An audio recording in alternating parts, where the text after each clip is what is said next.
I can still feel the weight of that Greyhound ticket in my palm the night I let the bus pull away without me, its diesel engine coughing under the yellow station lights while I stood there pretending I'd only come to see someone else off. I was 21 years old, and Chicago was waiting at the other end of that route like a promise written in bright neon. I had a letter folded in my shirt pocket, creased from being opened and closed so many times the paper had gone soft along the edges. It was from a man named Mr. Abernathy, a machinist who owned a tool-and-die shop on the south side. I'd written to him after seeing an advertisement in the back of Popular Mechanics. Seeking young men with aptitude and discipline, it said. I had both, or at least I believed I did. He'd written back in a firm, confident hand, offering me a junior apprenticeship. $75 a week to start.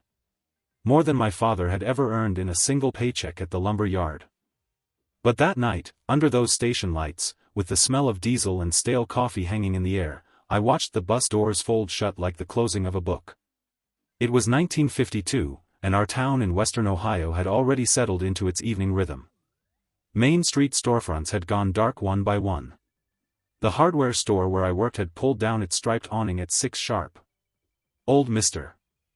Hadley had locked the front door and handed me the key, same as he did every Thursday, because he trusted me. Trusted me with his register, his stock, his quiet little empire of nails and bolts and coiled rope. My father said that kind of trust was worth more than a train ticket.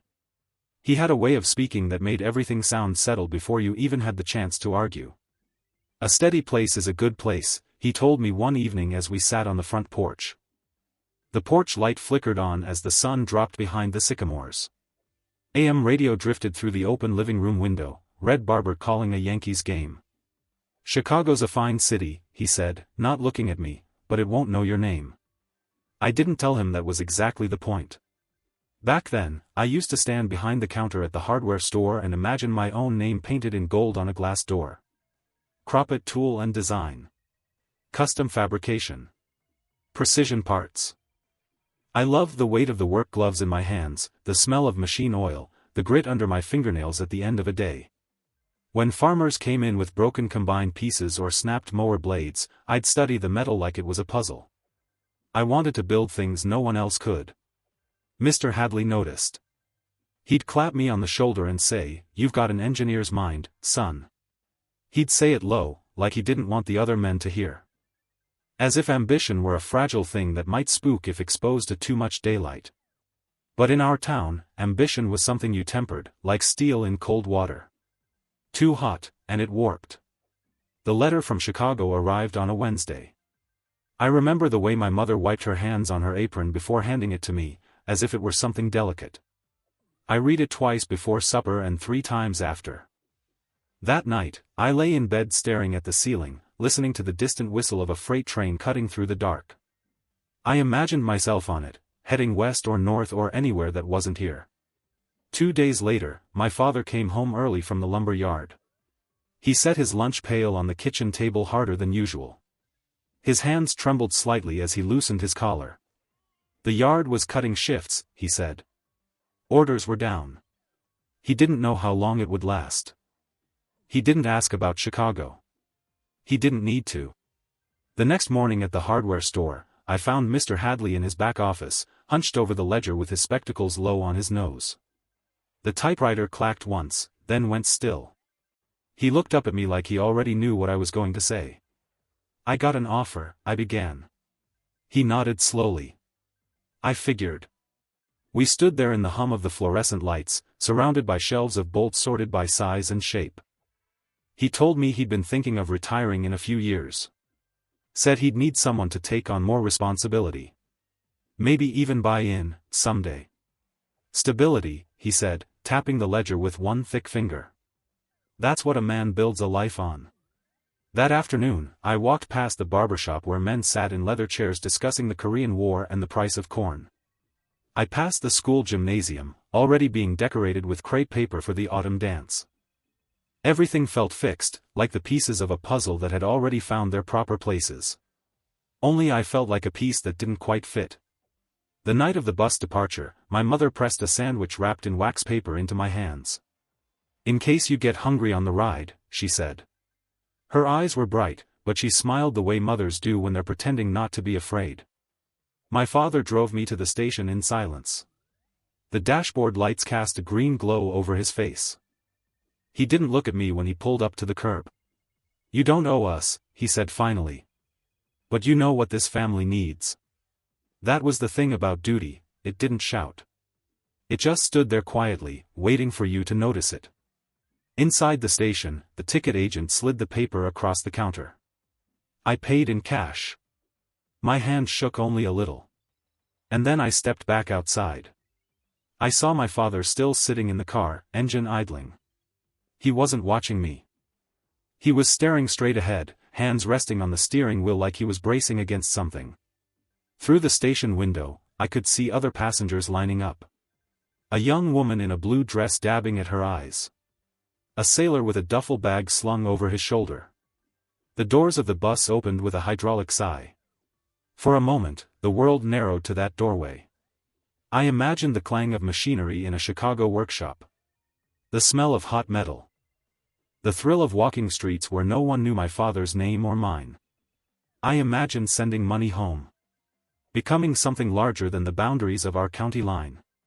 But I also imagined my mother at the kitchen table, counting bills with careful fingers. My father at the lumber yard, shoulders bent under the weight of boards he used to carry easily. The driver called, "All aboard." I took one step forward. Then I stopped. I don't remember deciding. I only remember the feeling, like a door closing softly inside my chest. The bus doors folded shut. The engine roared. A gust of warm exhaust brushed my face as it pulled away from the curb. I stood there long after the red taillights disappeared down the road. When I finally got back into the car, my father didn't say a word. He just put the car in gear and drove us home past darkened storefronts and quiet houses, porch lights glowing like patient stars. The next morning, I was at the hardware store before sunrise. I unlocked the door. I swept the wooden floors. I tossed my worn leather gloves onto the counter and began another day. Life has a way of filling in the spaces you leave empty. Weeks turned into months. My father's hours steadied. I took on more responsibility at the store.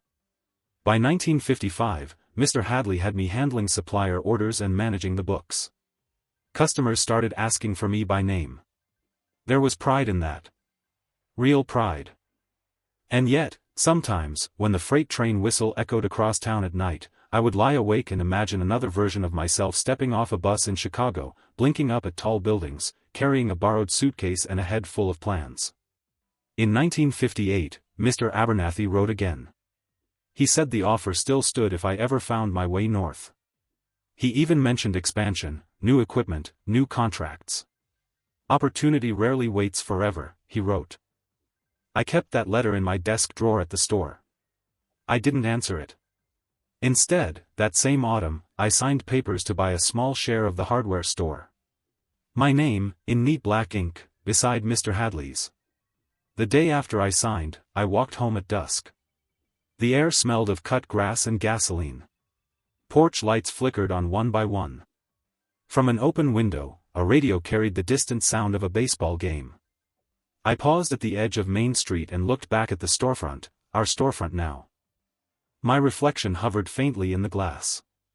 I told myself I had chosen wisely. But even as I stood there, the faintest part of me was listening for the sound of a bus engine somewhere far off in the dark. For a long time after I signed those papers, I told myself that wanting more was a kind of ingratitude. The hardware store settled into my bones the way the smell of machine oil once had. By the early 1960s, my name was painted modestly beneath Mr. Hadley's on the window, Hadley and Croppett Hardware. The gold lettering caught the afternoon light just right. I remember standing across the street the day the sign painter finished, watching him pack up his ladder. A couple of old farmers tipped their hats to me as they passed. It felt like a rival. I married your grandmother the next spring. I met her at the autumn dance in the high school gym a few years back, crepe paper streamers sagging from the basketball hoops, punch bowls sweating on folding tables. She laughed at something I said about a loose hinge on the gym door, and I decided right then that I wanted to spend my life fixing things for her. We rented a small house with a maple tree out front. On summer evenings, I'd sit on the porch steps after work, listening to the soft murmur of neighbors and the hum of cicadas. Baseball games drifted through open windows up and down the block. The smell of gasoline from passing cars mingled with freshly cut grass. It was a good life. A steady life. In 1963, Mr. Hadley finally retired. I bought the rest of the store with a loan that kept me awake for months. The first morning I unlocked the door as sole owner, I stood there for a long moment with the key in my hand. The sun was just coming up. I could feel the weight of the toolbox I carried every day, heavier now, not because of the tools, but because of the responsibility. That same year, a salesman came through town selling small industrial lathes, compact machines meant for custom fabrication. He demonstrated one right there in the store, shavings of bright metal curling off like ribbons. The whine of the motor stirred something deep in me, something I hadn't heard clearly in years. "You could do precision work with this," he said. "Expand your offerings. Maybe even contract with some of the factories upstate." For a few nights after that, I couldn't sleep. I lay in bed beside your grandmother, staring at the ceiling fan turning lazily overhead. I imagined converting the storage room in back into a small workshop. I imagined taking on specialized jobs, building something beyond the ordinary rhythm of nails and paint and garden hose. I even drove to the bank to inquire about another loan. But that winter was harsh. Pipes burst in half the houses on Maple Street. Farmers needed heaters and repair kits. The store was busier than it had ever been. And we were expecting our first child. Standing in the back room one evening, measuring the space where the lathe might go, I heard the bell above the front door jingle. A customer called my name. I hesitated only a second before stepping away from the measuring tape and wiping my hands on a rag. Opportunity doesn't always slam shut. Sometimes it just waits politely until you turn your back. Years passed. The country changed. Boys who used to loiter outside the barbershop went off to Vietnam. The town grew a little, then a little more. A supermarket opened on the edge of Main Street. Folks began driving farther for things they once bought from me. In 1969, I received a Christmas card from Mr. Abernathy. The return address was unfamiliar. The note inside was brief. He'd sold his Chicago shop and moved to Arizona. "Time has a way of moving a man along whether he's ready or not," he wrote. I sat at my desk after closing, the store quiet except for the ticking of the wall clock. I ran my thumb along the edge of that card and realized something simple and startling: the version of my life that might have been was no longer waiting. It had lived and changed and moved on without me. There's a strange kind of peace in that. By the early 1970s, chain stores began creeping closer. Big fluorescent-lit places with wide aisles and prices I couldn't match. I adapted as best I could: special orders, personal service, fixing what others would replace.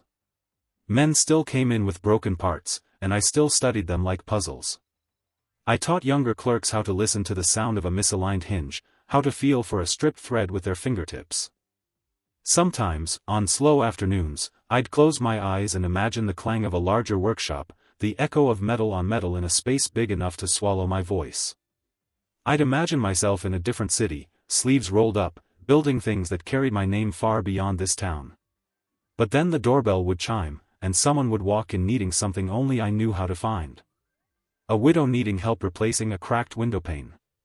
A boy trying to fix his bicycle before sundown. A farmer anxious about a storm rolling in. And I would step forward. One evening in 1975, long after closing, I stood alone in the store. The sun had dipped low, casting long orange beams through the front windows. Dust motes drifted lazily in the light. I took off my gloves and set them on the wooden counter, just as I had done thousands of times before. I walked to the back room, the same room where I'd once measured for that lathe. The shelves were stacked with paint cans and boxed inventory. I ran my hand along the wall, feeling the cool plaster beneath my palm. I realized then that I had built something after all. Not a sprawling workshop in Chicago. Not a name in gold on a city street. But a place where people trusted me. A place where my children had toddled across the floor on quiet Sundays. A place that held the echoes of countless small problems solved, countless quiet exchanges of gratitude. Still, I won't pretend there weren't moments, late at night, when the house was dark and the only sound was the distant whistle of a freight train, when I felt a soft ache in my chest. Not sharp. Not bitter. Just a wondering. What kind of man would I have been if I'd stepped onto that bus? Would I have built something larger? Would I have failed? Would I have become harder, sharper, more certain? Or would I have found myself standing in another city, listening to another train, wondering about the life I left behind in a small Ohio town? Regret, I've learned, isn't always about sorrow. Sometimes it's simply about awareness, about recognizing that every choice casts a shadow shaped like the one you didn't make. When I finally sold the store in the late 1970s, I took down the sign myself. The gold letters flaked slightly as I pried them loose. I stood across the street one last time, much as I had years before, and looked at the empty window. I expected to feel loss. Instead, I felt something quieter. Gratitude, maybe. That bus I didn't board has followed me my whole life.